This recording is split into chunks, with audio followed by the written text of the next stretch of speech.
Hi, everybody. This is Nancy Jean, and this is my guest, Adam Free, who is an astrologer. Is that what you go by, or do you go by? Yeah, I actually just go by Adam. My Oh, full name is Adam Free, and believe it or not, that's actually my birth name. So it's not that's something. cool. Yeah, it's not something that I just sort of, made up. Like Misty Starshine or something like that.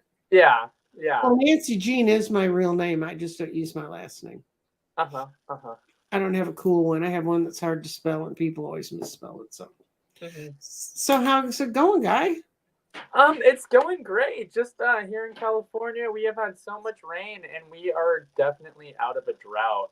It's kind of the point now where I'm getting a little bit sick of the rain. Ah, yeah. You're like in Texas. I gripe about the heat all summer, and then the first time it gets really cold, I bitch about that. So. Yep. Yep.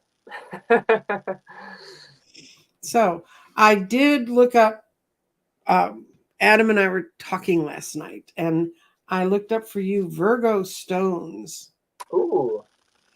and one of the stones that you got that's cool. Not too many people really. It's hematite.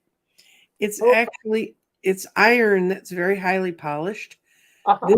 This is set up as a wand. When I sell my eggs or my gardens, they get a wand that goes along with it to help focus their energy, and Wow.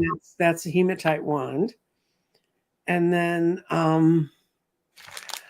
I have carnelian, and I don't know what I did with it. Wait a minute, it's not here. Okay, so yeah, so just everyone, just really quick. So I'm currently offering discounted astrological readings uh, Okay, good. for the spring season. And for everyone, if you have not yet subscribed, my YouTube page is at Stargazing Astrology. And my contact email for all reading inquiries is Adam Astro. That's ADAMASTRO 777 at gmail.com. And then I'm offering all types of readings. I specialize in natal chart readings. So if you're interested in your birth Hmm. chart readings, if you're interested in anything that happened in the past, present, or future, any situations for clarifications, anything around any aspect of life. We're talking work, health, travel. I offer astrocartography charts as well, or relocation charts for things like travel and things. Deposit charts for any sort of relationships, relationship compatibility, having to, anything with business relationships or romantic partnerships. So please send me an email if you are interested in my. Very good. I think I have. Uh,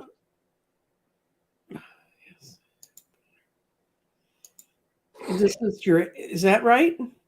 Yes, that's my email. Okay.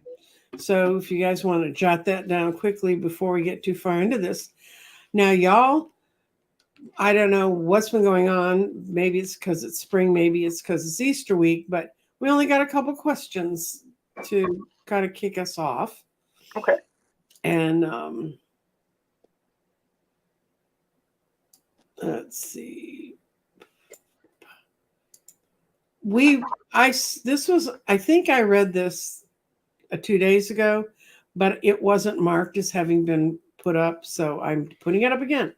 Blue Butterfly wants to know if the lunar and solar eclipse are going to make her better financially. And I know I didn't read cards on it, so I'm going to throw some cards.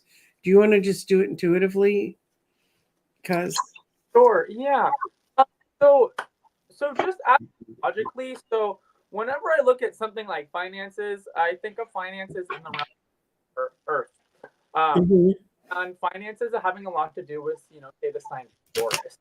So if we mhm, Uranus in Taurus now for a while.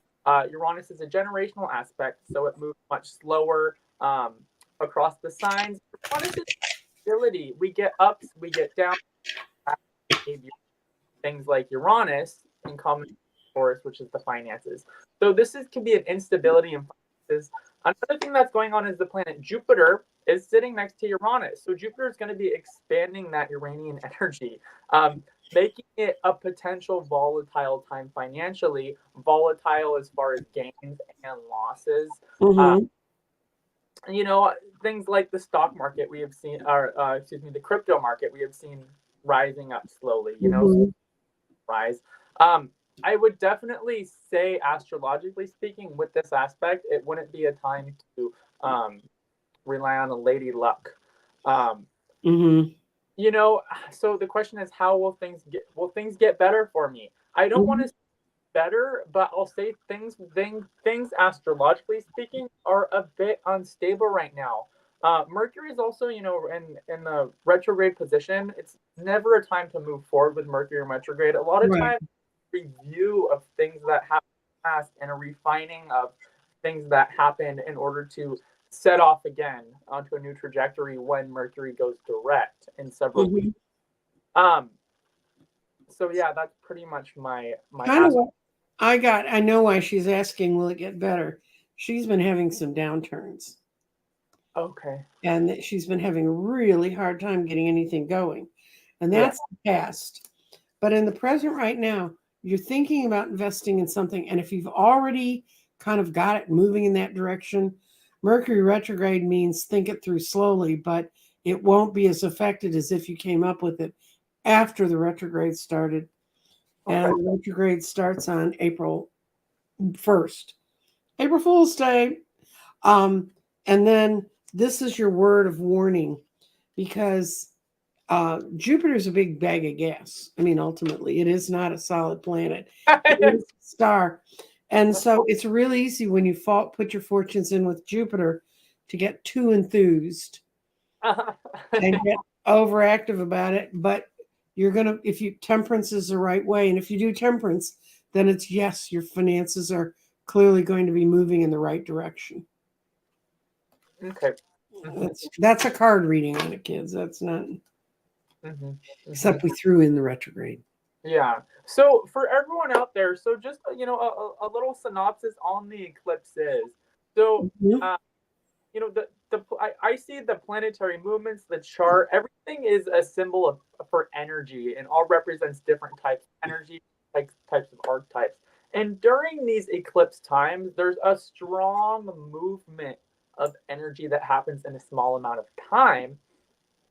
So this new moon solar eclipse is going to be occurring on April 8th. And what happens with these solar eclipses, just astrologically speaking, traditional astrology philosophy around these, is that there are moments when we can step into our fate, new beginnings, new opportunities, and exciting things Mhm. be offered with these eclipses. And you know, because this is real Aries energy, you know, Aries, as we know, is the first sign in the zodiac. It's all about, you know, jumping forward into, you know, into that forward motion, new ideas, new beginnings, new adventures. Right. Yeah, Hmm. it is. We're definitely. I mean, this is the astrologic new year. Hmm. What on the equinox was, and so we've got. Let's see. So you're right. Don't rush out and do things. I mean, it is so much energy. We're feeling pulled to move forward, and then yet we've got these signs that say maybe a little caution wouldn't be amiss. And it, Hmm. and since the solar eclipse happens on the 19th, Mercury just went to that degree, and now it's beginning to sort of stall and go Hmm. back. It will cross that degree of the 19 degrees of Aries 3 times Hmm. before the end of this cycle, before it all gets moving in the right direction. But okay, I'm going to show you. This was our one person who sent her stuff. She's November 25th, 69, Pittsburgh, Pennsylvania, if that helps you. But she says she knows for sure her sun is in Sagittarius and her moon's in Gemini, which, so what do you kind of see for Izzy? Okay, so you are a full moon child. So sun moon opposition. So it's interesting, you know, I actually have a sun moon opposition as well. The whole idea with the oppositional aspects is integration, and not to get too pulled apart in too many different directions. Um, Sagittarius and Gemini are both have a mutable mode, so there's a flexibility health. Mm-hmm. So this combination off the bat is can be very scholarly, all about learning, travel, new ideas. This is, I would say, Indian speaking, this would be considered a more sattvic type of energy, being the mutable. So what I see here for Sagittarius, a Sagittarius sun, this is a potential exciting time where things may flow together. The reason why is because we're dealing with a lot of Aries energy coming up. Aries is fire and Sagittarius is fire as well. They're what we consider a trine aspect, an aspect of harmony. So there's a harmonization of the energies going on. So trine aspects, they indicate a couple things. This could be a time of rest and relaxation, as represented by a trine aspect, a time of activity, a time of new ideas, and a time of things coming together for you. Yes, because trines are, the energy flows real easily. If you think about it, it triangle is the strongest form. And when I study sacred geometry, the trine is the easiest form for energy to flow around. Mm-hmm. But, and somebody said, oh, well, then I don't want any of those nasty squares in my charts because they make you do things. Well, that might be helpful, to not be stuck in a trine. I mean, I had an astrologer one time who told me she did a woman who had 3 trines in her birth chart. And she said she had so much trouble getting going to do things. She just sort of let it all flow through. She didn't have really good squares to kind of kick her and say, move. Okay. So did she have 3 trines or 3 grand trines? She had, I don't know. She just said 3 trines. And oh, okay. Because 3 trines, I mean, that's like, I mean, to tell you the truth, that's like not a super amount of trines. Yeah, she may have just a lack of squares to be able to. Yeah, she didn't have anything else moving her butt. Okay. Okay. I had a reader one time who complained because she didn't have any fire in her chart. And I said, but you do have fire in your chart because you have planets that are opposite somewhere in your chart. There's going to be fire. It's impossible to put those. It was so easy when it was 9 planets. Now, when they have all the itty bitty, yes, the ones that come in. I know a few of them, but I don't know all of them. Yeah, there's Ceres and Pallas and Juno, and there's all sorts. Chiron's a big one because that's going to be right. That's going to be Chiron. The myth of Chiron, if you don't know it, is he was a wounded healer. And when he shows up in your chart, it's an area you need to work on or you will find yourself healed. And I find the myths around the Kuiper Belt objects. That's what they're called because they actually live out in the Kuiper Belt, out where Pluto is. I find the myths about them fascinating, and I think the stories work well with when people want to look at them. But I find when they start getting them all in the chart, it's almost impossible. Looks like a traffic jam, around the edge of your chart. And also, they don't move very quickly. I think there's like a very few people alive right now that didn't have Eris in Aries when they were born because it moves so slowly. Because the further out the planets are, the more slowly they move around our chart. Yeah. Okay, we've got a couple people who have thrown in some dates. 5/20/54. So I know that you're Taurus. Yeah, she's on a cusp, so you'd have to almost know the time. That's pretty cuspy. I mean, unfortunately, I can't just look at a date and tell you the astrology chart. Mm-hmm. I sun sign though, so that's kind of cuspy. Your sun sign still lies in Taurus, which is earth, stability, grounding, foundation, practicality. Earth. It's an earth. And you really, Mimi, depending on when you were born in the year. You might really want to get your chart drawn up by someone so you're sure, because uh, you are either a Taurus or a Gemini. You can't be a half and half. That's May 20th. That's the latest. Yeah, I would think would be, but if Like, it's in a leap year, then she's kind of oh, mhm. all the dates move a little bit. But I don't think that's a leap year because that wasn't a campaign year. 52. You can Okay. always tell whatever year we have an election, that's a leap year. I know, right? I know.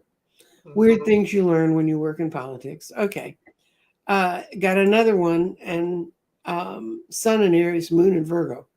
Yeah, this is an interesting combination. This is what astrologers we call an inconjunct aspect. So your sun and your moon sign are in an aspect of non-relation. So this does a couple things. This can either create an kind of an on the fence type of attitude. Um, this can also be an aspect of service. Believe it or not, Mhm. inconjunct towards service-oriented things. Um, it can also be, so it can be the non-committal, sort of on the fence type of thing. Also, the not being able to really see eye to eye with an inconjunct. And the reason why is because Aries and Virgo, um, they share like basically like no qualities. Being an inconjunct aspect, Aries is fire, it's spark, it's initiation, it's action, it's it's all about life and the force of life. Virgo is the preservation of life. It's calculating. It's the hermit. It's the all about the preservation and the numbers and the facts and the details and the exacting. And they really don't have anything in common, Aries and Virgo. Except you'll be a pioneer who's really good with details. There you go. Right? Yeah. If you combine it, if you combine the two, yeah, that could Hmm. like some sort of scientific research. Hmm.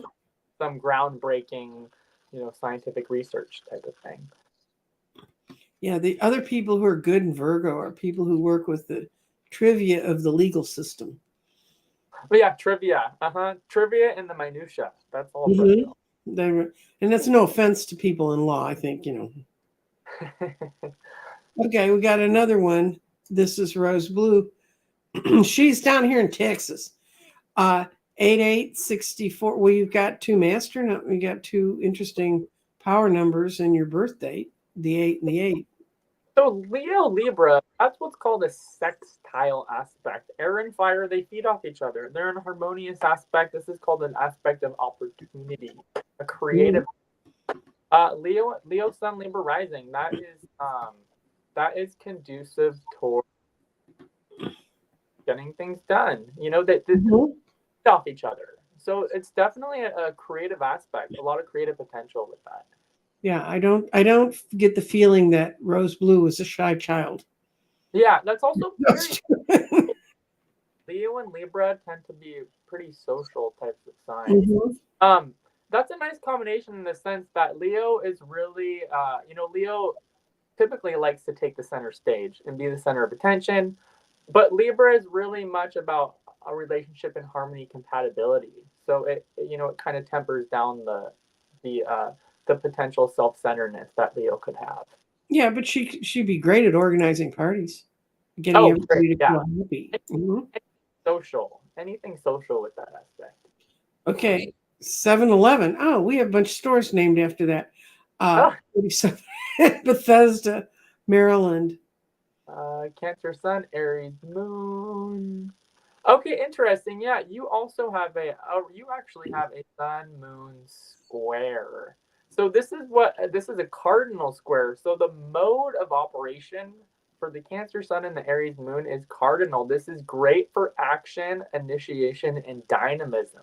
We have a Mhm. square between the two, which is geared towards action. It's geared towards getting things done. Um, Potential drama here. The reason why is because that, and I'm not, I don't know you. I don't know the rest of your chart. I'm just reading a couple of aspects here. So Cancer is water. Water tends towards moods. Aries is fire, could tend towards impulse. So there could be the potential for some steam going on here with a square aspect between fire and water. You'd be the kind of person that would pick some interesting, challenging things. Yeah, yeah. Cancer is very home oriented, very family oriented, and and really good in like intimate relationships, really loving and really caring and nurturing. And Aries is much more Spartan, Mm-hmm. much more independent. So Mm-hmm. it could be a clash between those two. Right. Hmm. Yeah. Okay. Mimi, she says she's a triple Earth. Well, you are the salt of the earth there. We need more salt of the earth. You help ground people with all the air and water and fire that don't know their left from the right. Mm-hmm. Mm-hmm. But her energy, when it comes to anything that needs grounding, foundational work, uh, and you're really good with it. Yeah. Oh, yeah. Yeah. I say the salt of the earth. You can provide a space. You can provide a structure, a foundation. Mm-hmm. You can provide practical assistance. We as humans, we're living on the earth, so a lot of earth can provide that space where Mm-hmm. things happen, where things can manifest. Right. When you think about the those kind of signs, you think about the Taurus. I heard this description of Taurus, Virgo. It's the cardinal, the fixed. Capricorn? Or, No, or if your Taurus is fixed, right? yes. Okay. So someone in Taurus invents it, and then it goes on around to next fixed sign is Virgo. Virgo. Yeah. And Virgo fixes it. I mean, Taurus can make it so it'll work. Virgo sort of uses it up and gets it to be absolutely right. And then you get it to Capricorn, and Capricorn sells it for millions of dollars. Yep. Capricorn got the business. Mm-hmm. This thing. Yep. Hmm. So if you're triple Earth, you've got all those elements floating around in your chart, and that's good. It's Yeah. good. We're gonna go hide, and then we're gonna come down to 21262. Wow. So you are a triple air, Aquarius, Sun, Gemini, Moon, and Ascendant. So air is ideas, air's thoughts, air's communications. Air makes good for linking things together. Aquarius is all about groups, endeavors. Aquarius is also political. Gemini is communications, talking. This is a great aspect for like a writer. Uh, Mm-hmm. a great aspect for like a politician, Mm-hmm.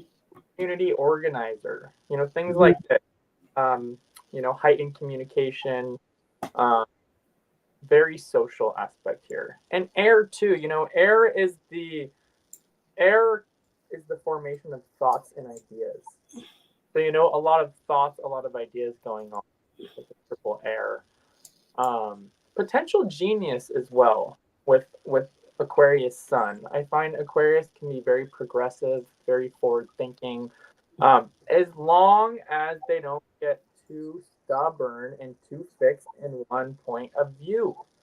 That's the downfall of you Aquarians. You are fixed in your opinions about things. Yeah, I have two brothers that are Aquarians, Uh-huh. but I tend to use the whole. Do you use whole? My health system. Mhm. I generally use Placidus. I use Okay. it health You see, sometimes. if you do my chart in Placidus, there's Uh-huh. a chunk of Aquarius that's missing, and it happens to be where both my brothers were born. Oh, And I never could figure out what the hell they were doing. I mean, huh. one was the oldest, one was the youngest, and they are complete Well, voids It's like I can't see them. Yeah, and well, Aquarius is such an interesting sign. It's beyond the realms of Saturn, so it breaks all traditions. Um, Hmm. and it's really attuned to those Uranian energies. Really broad-minded. Hmm. Aquarians can be super metaphysical, super political, super scientific. There's a real broad range of things and manifestations that happen in Aquarius. Yeah, Um, You see real. I mean, because it's the realm of politics. You see real right wing politicians having strong Aquarian and real left. that's why I haven't spoken to my brothers in 10 years. Okay, politics. Yeah.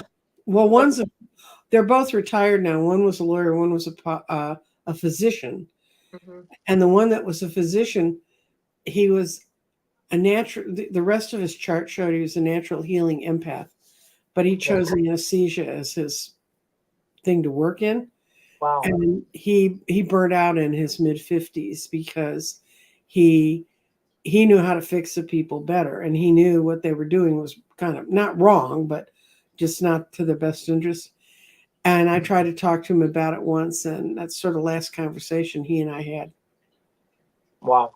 So, and that's fine because I was, if you see family, you know how they say go back and look at your old family photos? Yeah. You can see how people were lined up. There were the other four kids, and then I was over here. You know, Oh, interesting. So you were a little at the black, a little bit. I was oh yes, definitely the odd one out, but Hmm. which should amaze no one that watches this channel. Yeah. Okay, Rosa Simon, 22164. A lot of people from the 60s today. Wow. So you are a triple mutable. Pisces is mutable. Gemini Hmm. is Hmm. mutable. Sun, our moon is rising. So mutable is adaptable. This is the ability to adapt and to flex and to bend. Pisces and Gemini are probably the two most adaptable. Um, Hmm. so this is very ethereal in the sense that Pisces is immutable water. Pisces has got this ethereal energy going on, and Gemini is really ethereal as well. Um, Hmm. I would definitely, with this aspect, I don't know how much Earth you have. Grounding practices would be good with this combination. Hmm. Uh, Also, because they're in a square aspect, there's Hmm. a push and pull here. Pisces tends to be a little more. Pisces kind of likes its floating in sort of its mellow vibe. Gemini's really social. Hmm. A square aspect, square aspects can sometimes be a little energy. So again, kind of like the one we did a while back with the Aries and Cancer, these square Hmm. aspects, um, stuff, challenges to work through, you know. Well, you picked the chart, Rosa. All we can tell you. Yeah. But that's good because it motivates her. I mean, it keeps her Yep. moving. Super motivating. Yeah.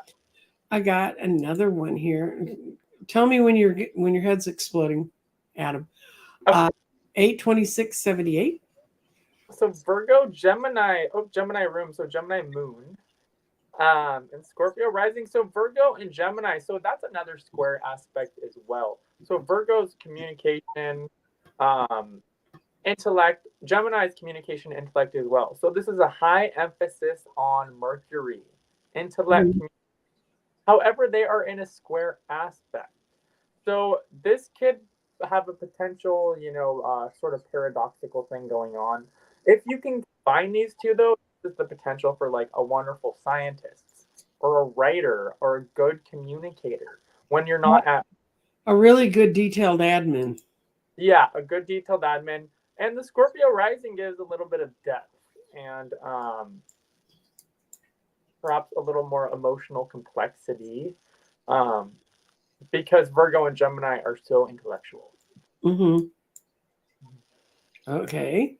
Let's see where we go next. Oh, Mary Thornberry. Look at you, Aquarius all the way. Wow, I would say like so I know someone who has a stellium in Aquarius on the midheaven. Um this is Aquarius, this is very idealistic, very political, humanitarian.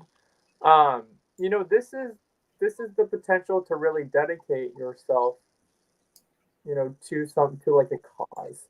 You Mm-hmm. know, Aquarius likes to submerge itself into a larger group. Um, the thing is, though, is Aquarius can also feel like an outsider. It's such a paradox with Aquarius because you're so social and you're so group oriented, but at the same time, you also sometimes have a tendency to really feel like an outsider. But that's something you're gonna have to work out. Um, so the ninth house, the ninth house is ruled by Sagittarius. It's ruled by Jupiter. So there's travel, expanse. This is a real visionary um, chart going on here. Mm-hmm. With the visionary, things like intuition, creative potential, idealism, Mm-hmm. all very wonderful aspects. This type of vibe has the potential to kind of uplift things, bring things to a kind of a spiritual, type of place. Yes. If you're more familiar with tarot, Aquarius is air, and that's like the swords. So it Hmm. has that sort of penetrating thing. Yeah, and then it's also the star card too, Mm-hmm. which is so like I mean the star is like hopes and dreams and wishes and friendships. Yes. That's very If you lay the tarot out, the major arcana in the right order, the star immediately follows the tower. So the tower, you fall down in the tower, and when you come out of your blackout, you've got the star. Mhm, mhm, Got a new mhm, place to start. mhm. Let's see. I have a chart, but I really don't understand how to find my moon. Well, the moon changes every 2.5 days. That's the swiftest moving planet. Um, August 28th, 1959. Yeah, I mean, you could either get a reading from me or you could type it up online. Um, I'm going to warn you: if you put it online, guys, they're going to follow you forever. They will send you offers for everything. yeah, you'll get harassed, you know. Yeah, Um, so yeah, so a Virgo within itself. So Virgo is Earth sign, good with details. Virgos tend to have the ability to be both right or left brain, meaning you find selling at artists, musicians, scholars. Virgos make wonderful accountants, good with numbers. mm-hmm. Um, Virgo tends to be more service oriented. Gotta watch out for not being a doormat with a Virgo. But at the same time, Virgo can also have a sharp, sharp cutting critical edge to it. Yeah. Um, a lot of times, but that really a lot of times comes though when Virgo's like exhausted or maybe doesn't feel like, um, that they're what they're offering is being seen and heard. Um, Mm-hmm. Virgo also is depicted, its glyph is a maiden, so it's a human sign. So there tends to be Mm-hmm. a aspect with Virgo as well. Yeah, my best friend who I grew up with that was a Virgo, she did the thing we did in the 60s, and she ran off and got married and didn't finish college. And then Hmm. after her divorce, she became a PhD in forensic anthropology. Go figure. That's a Virgo. Yeah, Virgo, sun, ascendant, and Aries moon. Oh, that's nice. yeah. So this is, and so you have the Virgo. So you have the inconjunct aspect that I mentioned earlier with the Virgo and Aries. So again, Aries is pioneer. Aries kind of lacks the patience with things. Aries wants to get things moving. Virgo tends to be really patient when it comes to like details. Mm-hmm. Virgo, Sun, and Ascendant. This could be some pioneers in some sort of like medical field, perhaps. Right. Virgo is Earth, and good with numbers, Mm-hmm. good with medicines, natural healing. Virgo can excel with that. Uh, Details. Aries is, I mean, an Aries moon is great for like action and adventure. The only thing though, this inconjunct aspect, it's definitely something you're gonna have to work out as far as the earth and fire combination. Well, you know what's weird about inconjuncts? The Hmm. way I learned them, and since I'm not an astrologer, I can, but this is how I was taught to think about them. It's like you know something's behind you, but you can't see over your shoulder. to see where it is. So it always sort of, you're never really sure of exactly where it's sitting. Gives you that kind of insecurity. Now, once you learn that it's always there, then you just begin to have faith that that energy is going to help you. But Mm-hmm. that's where inconjuncts can set you off. Mm-hmm. Mm-hmm. Okay, let's see. Oh, there's a lot of Virgos here, man. All right. So if you've been listening, we've been talking Virgo the past 10 minutes. And go Virgo. Virgo as well. And let's see.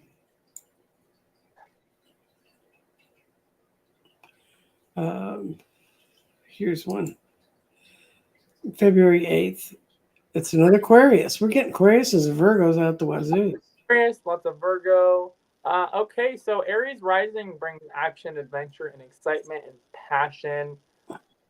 Capricorn moon.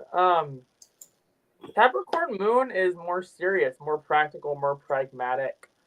The moon in Capricorn tends to take on responsibility and is very serious about their duties and responsibilities. So you have a square aspect between your rising and your moon. Aries really is all about movement and kind of more like the liberation of things. And Capricorn moon is very comfortable kind of shouldering responsibility. A square aspect between these two, that's something that um, is a potential cause for frustration, or maybe was a potential cause for frustration. Yeah, we learn to work with some of these things. Yeah, the square aspect, it's like two energy frequencies. They come to a head a lot of times through some sort of frustration, crisis, dynamic action. They come to a head, the energy gets liberated. Mm-hmm. Energy gets liberated. They come to a head, the energy gets liberated because they're always constantly coming to a head. They tend to be more energetic, so they tend. Those individuals I see, I read the charts with a lot of squares. They tend to be busy individuals who have really done a lot and accomplished a good amount in life.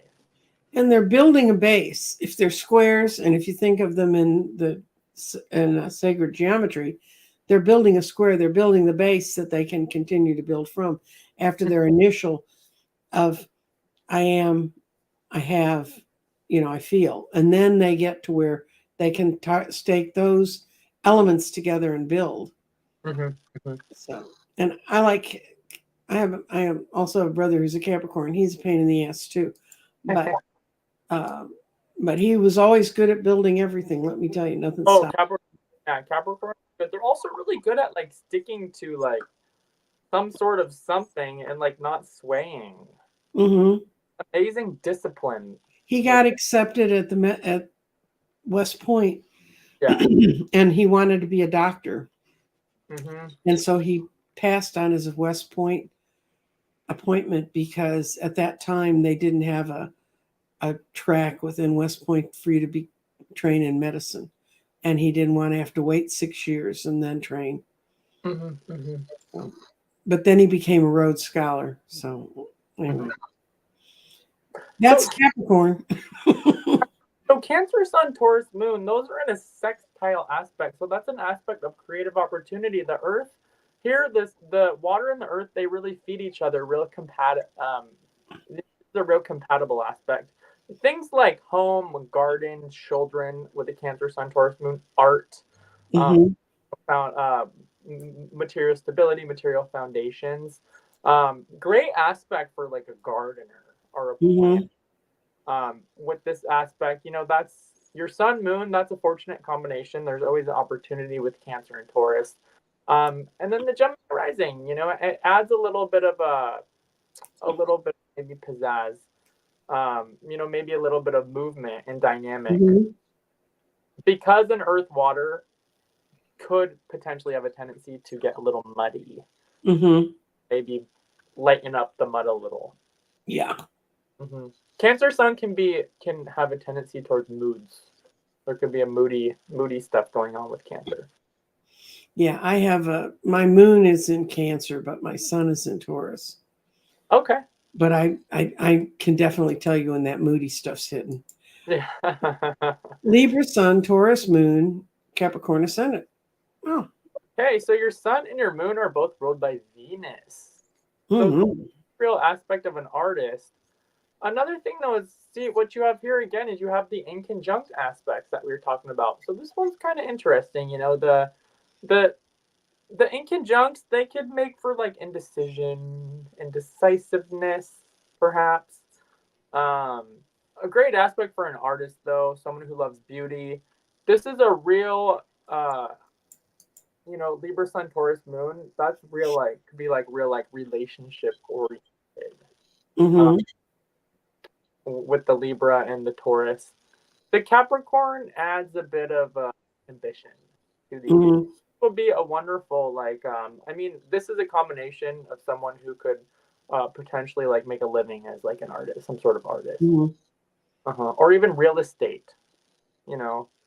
This is Yeah, because of the I can see that. uh-huh. Okay, Sandy S. Um Capricorn Sun and Rising in Leo Moon. So yeah. Mm-hmm. Okay, yeah. So Capricorn Sun, Ascendant, ambitious. You know, this is a pretty like this is a pretty like solid combination here. Pretty energetic. It's also in conjunct as well though. Capricorn tends towards serious, a little more hermit. The Leo moon, you know, the moon stands for our fundamental needs for safety and security. What I find with the Leo moon is that Leo moons need to be social. They like to be seen. Mm-hmm. They like to be the center of attention. And Capricorn's about fame and fortune. You know, this is like this could be like an actor, Mm-hmm. you know, or you know, someone who is you know, potentially be pretty dynamic. Um, Someone what, who doesn't mind it if you look at them, look at me. They like yeah, attention. yeah. This aspect also is it's like a solid aspect. This is like a real or can be a real sturdy kind of solid aspect. Yeah, my favorite boyfriend from my teenage years, he had two Leo things going on, and I forget. We did his chart once. Anyway, he ended up being a singer in a rock band and going to Hollywood Yeah, and Leo. acting and dancing, and he's real good friends with Leo's all that's all Leo. guy who William Shatner, because he's at the time he is not anymore, but at the time he was a perfect body double for William Shatner. So he Wow. was body double when they were rehearsing the shoots. So Hmm. that was his big claim to fame. Now he lives in Vegas and teaches people how to drum because he was a drummer. Oh, cool. Cancer Sun, another Sun Moon in conjunct. That's basically like everyone today. Okay, so everyone out there, I'm. This is, I think, the last time I'm going to talk about the Sun Moon in conjunct. Mm-hmm. It's a can be non-committal aspect of non-relation. Um, the Cancer Sun Aquarius Moon can confuse people though. The reason why is because Cancer is really emotional and Aquarius is not. An Mm-hmm. Aquarius completely unemotional. You guys are very scientific, you're very broad minded, you can be very spiritual, but you're very detached from your emotions. So you have Mm-hmm. a Cancer Sun Aquarius moon can give out mixed messages. So that's something to be aware of if if you're not aware of that yet. Um, you actually have the same sun and moon as the United States chart. Oh, Yeah. well, what? But what's good about that, Kay, is I think you've lived long enough if you were born in '61 that you Yeah. probably have ironed out a few of those problems. I'm sure Yeah. you lived here. Yeah. I So don't know if these are inconjuncts or not. All I yeah, can tell you is my whole impression of an inconjunct is just think that you've spent your whole life thinking something's lurking over your shoulder. yeah. Um, sad. So yeah, I think that we're probably gonna move on though to some other stuff here. Okay, what do you want to? Okay, Yeah. we're done Um. with parts. Yeah. So yeah. So okay. Um. So just a real quick synopsis. The April new moon forecast. So that's gonna be April 8th here. So we're gonna have it's a new moon and Aries solar eclipse. So this happens. The sun and the moon sign are in the same sign. New moons are always good for planting seeds, either in the ground because it's spring, Mm-hmm. or the formation of seeds for like new ideas to come to manifest. Um, Mm-hmm. so what we have a lot of Aries energy. We got Venus, the Sun, the Moon, and the North Node, which is our evolutionary direction of progression, all in Aries. So this really is action, initiation, um, just a lot of forward movement. Just a big rush of forward movement. The Mm-hmm. planet Jupiter is sitting next to Uranus. Uranus has its associations with Aquarius as far as thinking outside the box. Very technological sign, Uranus, all about new ideas, new innovations, and genius as well. Sitting next to Jupiter, it's going to expand those. So that in combination with the Pluto going into Aquarius, in Aquarius, which is the power structures, this is pushing things on very quickly as far as our evolution of things like AI, new tech, Mm-hmm. new wave thinking. Uranus breaks the bounds and the structures and the traditions of Saturn. So this is not going to be an easy time for, say, the Republicans who are holding on to these old school traditions that are breaking down before our eyes. This Mm-hmm. year and this aspect with Uranus Jupiter really is very groundbreaking in the sense that it's pushing us forward into this Pluto Aquarius that's going Mm-hmm. to be the next 20 plus years. So that being said, a lot of forward movement is going to be going on. Unfortunately, this is a year where we're still kind of dealing with a lot of muck and mess that Pluto and Capricorn is, that's left over from Pluto and Capricorn in the last 20 plus years. Mm-hmm. Transitions don't happen overnight. This is a real shaky year. Next Mm-hmm. year, actually speaking, we're going to see a more upward trajectory of things moving a bit quicker. But this year is kind of a bit of a cleanup year. Yeah. If I don't know how many of you know, the symbol for Pluto is like a P, then it's got a little line on the bottom. Mhm. And you think when Pluto's going through a sign, it's sort of picking everything, plowing everything up, Uh-huh. unearthing anything that didn't want to come out. It's going to come out during Pluto, and it's not just Pluto. Um, we've got a lot of slower moving planets moving from one sign to another all this year, and we usually don't have that many of them. And every time a major planet like that moves, there's a like a oomph, like a you feel the shift in the energy of the planets because it's a major planet, it's a major thing, and it's going into a new sign. And it's just a matter of how they, when they go around the circle, how they come out. Um, so yeah, it's Uranus moves this year, I think. I know that Neptune does, and obviously Pluto does. So Mhm.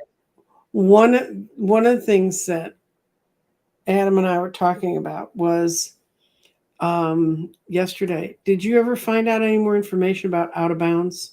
Yeah. So the out of bounds planets, so they signify extraordinary genius, uh, excelled creative abilities. Um, but they can also signify unusual and odd behaviors as well. So, they really signify things that are coming basically out of, the opposite of the status quo. Right. The way a planet, you find out a planet's out of bounds is if you think of we don't, although the planets all don't go around like a plate, but there's 36 degrees or something that they tend to be within. And every Mhm. once in a while, you'll be born with one of your planets out of bounds. Or the planet we've just gone through a whole series of Mars being out of bounds. And and it's a funny aspect, but it's one that I found tends to be a very good one to understand. Now, I was born, and I did not know this till I was in my 70s. I was born with my moon out of bounds. And Interesting. yeah, and so if you ever get there's ways they can draw the charts so they're in the rings. There's also the linear chart where they follow the planets going up and down and around and all that stuff. across your life. Well, I have this moon that looks like a roller coaster. It goes down, it goes up because it's the moon and it moves so quickly. You get to Mhm. see quite a bit. And every time it crosses one of those boundaries, somebody said, um, she said, go look at the dates, go look at those dates in your life and see if they're meaningful. And they were right. Those were like the most disruptive dates of my life. Wow, wow. Especially the moon because it's all the emotions, Oh, I know. And I yeah, know. oh. So I wanted Adam to double check on that for me Yeah, because, yeah. There's a, they're actually fairly rare, not super rare. A lot of people though don't have any out of bounds play. yeah, you can be, there's a lot more days that they're not out of bounds Yeah, than yeah, they are. And they yeah. can only get so far away and then they have to come back, And unfortunately, my moon started at the furthest most point. So it goes, woo, woo, woo. And did you have anything else you wanted to talk about? No, that pretty much wraps up the show for today. Yes. Well, I think you got all the Virgos because you're a Virgo. Yep. Today is Virgo day, and as I mentioned before, Virgo's a sign of learning. Mm-hmm. You'll find Virgo astrologers, you'll find Virgo weather people, you'll find Virgo artists, you'll find Virgo musicians. There tends to be a broad range of interests with Virgo because that's sign of learning. Okay, this is a good question. Oh, Can you recommend a good book on astrology for astrology? Maybe. so a beginning one, so a good beginning one, Linda Goodman's Sun Signs. That's a Mhm. good one. Also too, there, the For Dummies series, Astrology for Dummies. Um, Mhm. seriously, it's a good book. It's chapter by chapter, a lot of explanations about things. It's written simply so you can understand it, and they give a lot of information. So that actually is a good book. I have it here still in my house. Yeah, Linda Goodman's Sun Signs has been around since I was in college, and it was one Yeah, of the first books I yeah, looked at. that's a good one for like simplicity if you want like less information. But if you want a lot of information in one book, that's separated and makes sense. The Astrology for Dummies. Good, Yeah. good, because and trust me, you want to have a book, and you want something that's. I imagine, like most of the dummy books, it's built on keywords. They try to train you Yep. with keywords. So Yeah. They have it written out just really nicely, chapter by chapter. They sort it out really well. yes, and and watch other astrologers, and a lot of them have classes. They have all sorts of things so you can Yep. learn. Yeah. And I actually offer astrology one-on-one online classes as well. mhm, So if you're interested, you can send me an email. Could you pop up that email again? sure. Cool. Where do we go? Boop. Okay. Yeah, so that is my contact email. So for anyone with any inquiries, astrological inquiries, feel free to send me an email. I'll get back to you. Yes, and I want to thank Adam for coming today. Thanks for It, having me. there's so much stuff happening up in the sky right now. It's just great fun to look at it all. Yep, eclipse season is busy. Mm-hmm. You don't get to see the solar eclipse. I'm in totality on the 8th. Okay, So wow. it's going to be fun. And I want to thank everyone for coming. And So, next Tuesday, I've been channeling Hogarth, which is my ley line tree. And he said you have to do a whole show. So I'm going to tell you all about. I will tell you the one most intriguing thing was I went out to look at him on the day of the equinox, and he had little scraggly, I don't know if you know about my tree, but it's got all kinds of burls on it, and it had a few little scraggly green things starting out of the burls. And I said, oh, and he said come back tomorrow and look. So I went back the next day, and his whole trunk was covered with green. wow. And I said to him, is it going to happen that fast? Because I've never seen him bloom that fast. He Wow. said everything that's going to be coming is going to come that fast. So that's what the next Tuesday is going to be about. Cool. And I would thank y'all for coming. And hi, Dorothy. I saw you in the chat, and I had Dr. Gail and Terry. They're other people I do shows with. Anyway, everybody take care. Calm down, breathe deep. If you feel like you're overwhelmed, take yourself to a place where you'll be underwhelmed. Withdraw. Yes. Take Okay. care. Bye.